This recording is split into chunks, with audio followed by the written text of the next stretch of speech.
Hi everyone, welcome to today's podcast with Phil G. And today I'm delighted to be joined by a friend of mine, but also an interesting business person called Paul Wolfenden. So welcome, Paul. Thank you, Phil. Thanks for having me.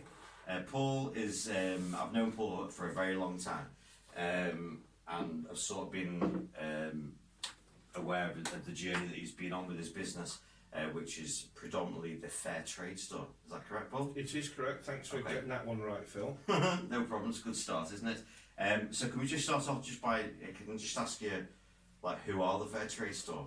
Who is the fair trade store, however you pronounce it? Yeah, Fair Trade Store is an online retailer.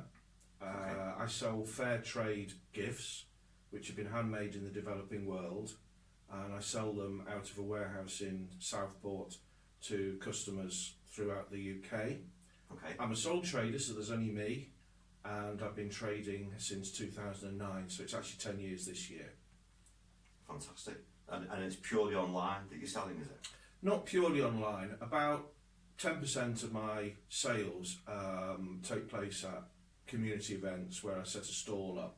So I've done universities, schools, colleges, churches and things like that. So I get face-to-face contact with customers that way.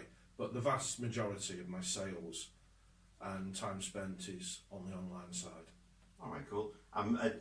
When you say fair trade products, what kind of products is it that you predominantly sell?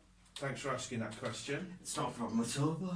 I sell homeware items, things like candles, wooden jewellery boxes, jewellery. Metal jewellery, like gold and silver jewellery? Not high-end items, so there's no real gold or silver or diamonds or anything like that. It's what some people would refer to as everyday jewellery or costume jewellery. I sell recycled products, so gifts, key rings, things like that, collectible items. If I can get something that's recyclable, sustainable and fair trade, then I'm ticking more boxes. Customers seem to like those sorts of products. So it's everyday items that you can wear or put in your home or use. Okay.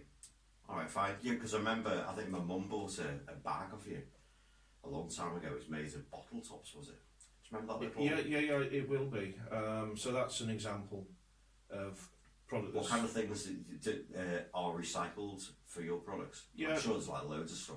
I've got products from across 20 different countries actually in the developing world. So we're talking about South America, Central America, Africa and South and Southeast Asia. They tend to be the poor countries, and because they're poor, they tend not to throw anything away. So where we would dispose of something in the West, they will put to one side and find an ingenious use for them. So they're recycling everything from bike chains, bottle tops as you just mentioned, fabrics, dresses, saris, that sort of thing. Right. And they'll put them to use to make bags and collectible items, key rings, gifting items, that sort of thing. Yeah. And so where do you actually buy the stuff from? Do you have to actually visit these countries at all to? I do visit some of the countries, but I mainly rely on UK-based importers and wholesalers who have all been accredited with the World Fair Trade Organisation or the British Association for Fair Trade Suppliers. So they are audited, but these people, whilst they're in the UK, they visit the actual producers at least once a year. Yeah. And they have a direct and personal relationship with the producers themselves. So I always say to my customers, if they are interested in an item and they want to know more, if they can give me 48 hours, I can find that information out for them. Right. Often to the point of the person that made the items, or certainly the village or the community or the producer group that has made the products. And I don't think you'd find that in Poundland or Primark. No. I'm sure you wouldn't. So is this your full-time job? It's more than well, I don't view it as a job, Phil. First of all. Okay, good point. It's a lifestyle. What is it then? It's a lifestyle. Lifestyle business. It's a lifestyle business. So I'm not a charity. Some people, because of the ethical side of things, they think I may be a charity, but I'm not. I need to earn money to pay bills, so I'm a business.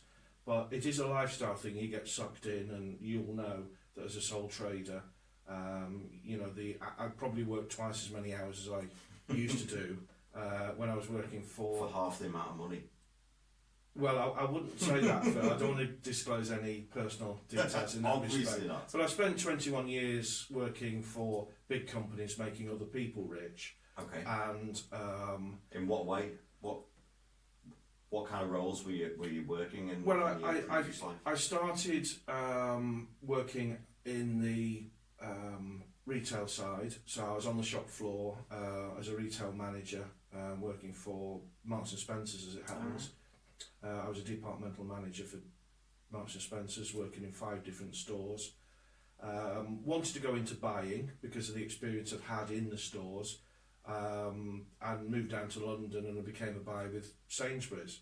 So I then spent, as I say, nearly 20 years as a buyer for 4 different companies. So retail has been in my blood. I understand the sort of bricks and mortar shop side. I understand buying and merchandising and marketing from those experiences. And I went through midlife crisis. I know I don't look old enough, but I was going to say midlife. I don't think you've even reached midlife yet, have you, Paul? I